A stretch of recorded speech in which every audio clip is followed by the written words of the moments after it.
नमस्कार, मी भाग्यश्री पाठक. मार्केट आणि मी हा सोप्या मराठीतून शेअर मार्केट समजावून सांगण्याचा माझा एक उपक्रम आहे. मार्केटमध्ये व्होलॅटिलिटी खूप आहे. काल तर सुरुवातीला काय मार्केटमध्ये चाललं आहे हे समजत नव्हतं. या व्होलॅटिलिटीमध्ये ट्रेड करायचा असेल तर आपण जसं रस्त्यावर वाहनं चालवताना सुरक्षित अंतर ठेवतो अपघात होऊ नये म्हणून, तसं मार्केटमध्ये सुद्धा सुरक्षित अंतर ठेवा. अचानक जर चांगल्या प्रतीचा शेअर स्वस्त मिळाला तर तो ॲक्युम्युलेट करण्याचा प्रयत्न करा. व्होलटाईल मार्केटचा असा उपयोग आपल्याला करून घेता येऊ शकतो. कधीकधी अचानक चांगल्या भावाला विकलाही जातो किंवा अचानक स्वस्तही पडतो.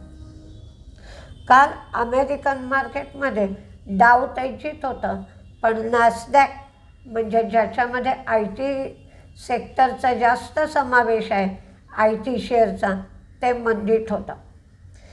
त्याला कारण तसंच घडलं की ओरॅकलचा रिझल्ट खराब आला. त्याचबरोबर ओरॅकलचं जे रेटिंग आहे त्याविषयी चिंता निर्माण झाली, कारण ओरॅकलचं जे कर्ज आहे, डेट सर्व्हिसिंग म्हणतो, त्या बाबतीत बरेच प्रश्न निर्माण झाले आणि जे ॲन्युअल स्पेंडिंग केलं जातं किंवा खर्च केला जातो तो पूर्वी ठरवल्यापेक्षा $15 बिलियन एवढे अधिक खर्च केले जातील असं ओरॅकलच्या मॅनेजमेंटनी सांगितलं आहे. ब्रॉडकॉमचा रिझल्ट चांगला आला, पण शेअर मात्र पडला. म्हणजे अमेरिकेत सध्या काय दिसतं आहे तर व्हॅल्यू आउटपरफॉर्म्स ग्रोथ आणि स्मॉल आउटपरफॉर्म्स लार्ज असं एकंदरीत चित्र आपल्याला अमेरिकन मार्केटचं दिसतं आहे. ट्रम्प आणि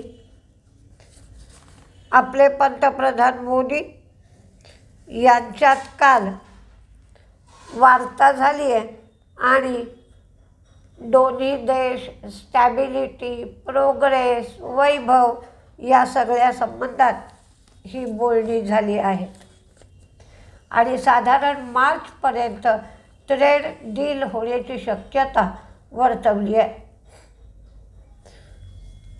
पण काही गोष्टी चांगल्या, काही गोष्टी वाईट. आता क्रूडचं उत्पादन वाढेल या अपेक्षेने ब्रेंट क्रूडचा दर 61.61 एवढा झाला आहे. हे आपल्या दृष्टीने चांगलं आहे आणि डॉलर इंडेक्स कमजोर झाला आहे, त्यामुळे मेटलमध्ये तेजी आहेच आणि ती सुरू राहील असं दिसतं आहे. फॉरेन इन्व्हेस्टर्सची विक्री सुरूच आहे. 2020 कोटींची विक्री आहे. डोमेस्टिक इन्व्हेस्टर्सची खरेदी आहे 3796 कोटींची. बॉन्ड यील्ड 4.15 आहे. डॉलर इंडेक्स 98च्या लेवलवर आला आहे आणि क्रूड सांगितलंच तुम्हाला 61.61च्या लेवलवर आहे. महत्त्वाची खबर IDBI बँकेच्या बाबतीत आहे. तुम्हाला सगळ्यांना माहीतच आहे की कोटक महिंद्र IDBIमध्ये इंटरेस्टेड आहे. आता फेअरफॅक्सनी पण इंटरेस्ट दाखवला आहे. LICचा आणि सरकारचा जो सिग्निफिकंट स्टेक आहे तो ॲक्वायर करण्यासाठी आणि फुल कॅश ऑफर फेअरफॅक्स देण्याच्या तयारीत आहे. दुसरी मजेशीर बातमी आहे, त्याच्या शेअरवर काही परिणाम होईल असं नाही, पण नॅशनल स्टॉक एक्सचेंज 1 फेब्रुवारी 2026ला म्हणजेच रविवारी काम चालू ठेवण्याची शक्यता वर्तवली जाते आहे, कारण त्या दिवशी बजेट आहे. तर बजेटचा परिणाम ताबडतोब होईल आणि दुसरे दिवशी लोकांना जो धोका होईल त्याला सामोरं जाण्याची गरज लागणार नाही. म्हणून एन एस सी विचार करते आहे की आपण बजेट रविवारी आहे तर त्या दिवशी मार्केट सुरू ठेवावं. त्यामुळे कदाचित शनिवार रविवार दोन्हीही दिवस मार्केट चालू राहण्याची शक्यता वर्तवली जाते. म्हणजे 1 फेब्रुवारीच्या आदल्या दिवशी 31 जानेवारीचा जो शनिवार असेल तो आणि 1 फेब्रुवारीचा रविवार. काही बातम्या आहेत त्या बघूया. स्टेट बँक ऑफ इंडिया यांना इंडियन डिजिटल पेमेंट कोऑपरेशनमध्ये 50% स्टेक खरेदी करायला परवानगी मिळाली आहे. 50% स्टेक म्हणजेच 1 कोटी शेअर्स. होनासाला 195 कोटीमध्ये BTM व्हेंचर्स प्रायव्हेट लिमिटेडमध्ये ॲक्विजिशन करायला किंवा हा स्टेक खरेदी करायला परवानगी मिळाली आहे. त्यांचा रेगिनॉल्ड मॅन हा ब्रँड प्रसिद्ध आहे. टाटा पॉवरला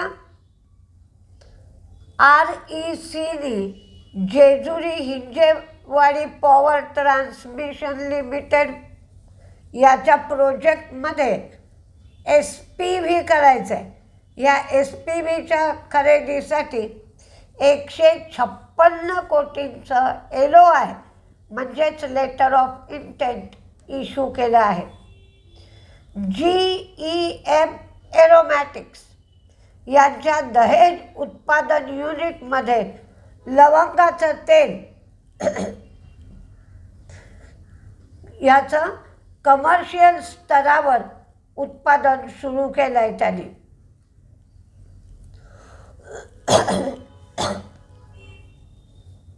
डायमंड पॉवर इन्फ्रा अमर राजा इन्फ्राकडून केबल पुरवण्यासाठी त्यांना 75 कोटींची ऑर्डर मिळाली. Sanghi movers action construction equipment बरोबर त्यांनी एक MOU साईन केला आहे.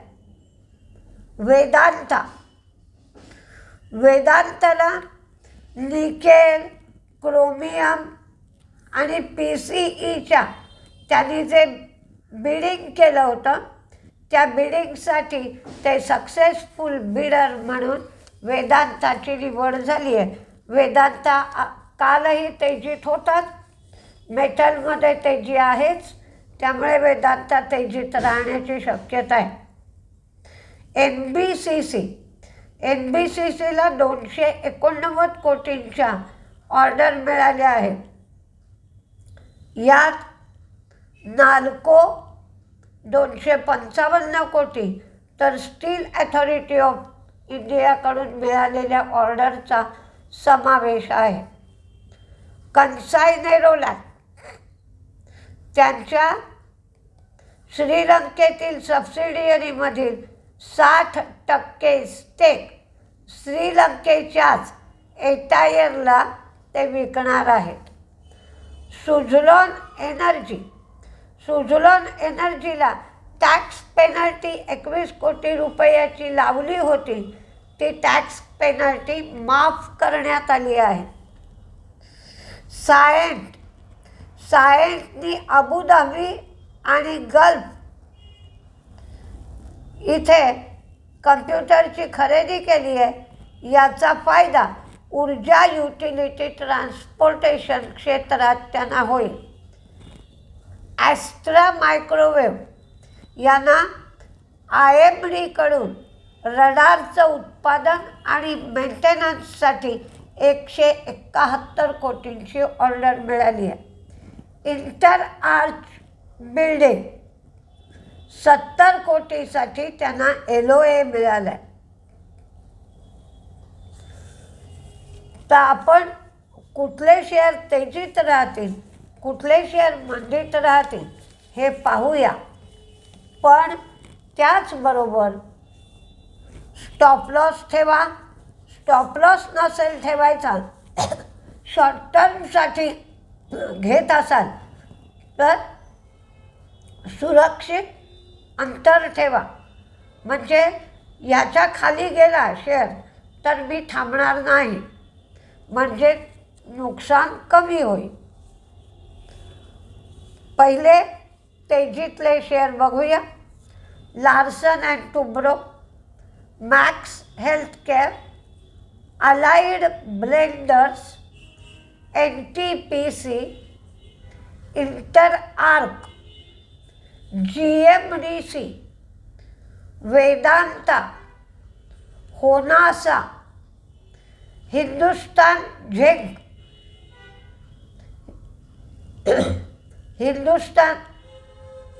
GMDCला ओरिसामध्ये 3 कोल ब्लॉक मिळाले म्हणून GMDC दिला आणि 600च्या वरती गेला होता, तिथून करेक्शन पण झालेलं आहे. Ola, Dixon, HDFC life, SBI life, Max life आज इन्शुरन्सच्या बाबतीत बिल पास होण्याची शक्यता आहे. NBCC, Astra Micro, IDBI, Kotak Mahindra, Suzlon, Rallis India, FACT, Senores pharma, Niva Bupa, Sarda Cropchem, Hindustan copper, KFin, Natco pharma, HDFC bank, थर्मॅक्ससुद्धा करेक्ट झालेलं आहे. 3800 3900चा भाव होता, आता थर्मॅक्स 2700च्या जवळपास आहे. Godrej consumer, Cyient, Tata power, Nuvama, Renuka sugar, Hindustan construction, Sona BLW. तर मंदीमध्ये पिरामल फार्मा एकच शेअर दिला आहे. पिरामल फार्माचं USFDAने तपासणी केली होती 3 ते 10 डिसेंबर. त्यांना 483 फॉर्म इश्यू केला आहे आणि 4 त्रुटी दाखवल्या आहेत, म्हणून पिरामल फार्मा काही संबंधित राहण्याची अपेक्षा आहे. पण जपून ट्रेड करा. अजूनही मार्केटला स्थैर्य नाही आणि ट्रेड डील झाल्याशिवाय स्थैर्य येईल असं वाटत नाही. ट्रेड डीलच्या कुठल्याही बाबतीत एखादी बातमी बाहेर फुटली की तेवढेच शेअर 10 मिनटं चालतात आणि नंतर मंदीत जातात, तर आपला शेअर महाग भावाला अडकून पडतो आपण घेतला तर. त्यामुळे सावधगिरीने ट्रेड करा. नेहमी हा 3 जानेवारीपर्यंतचा सीझन असाच असतो. सेक्टर रोटेशन पण यामध्ये चालू असतं. त्यामुळे जपून ट्रेड करा, सुरक्षित अंतर ठेवा. बघूया काय काय होतं आहे ते. नमस्ते.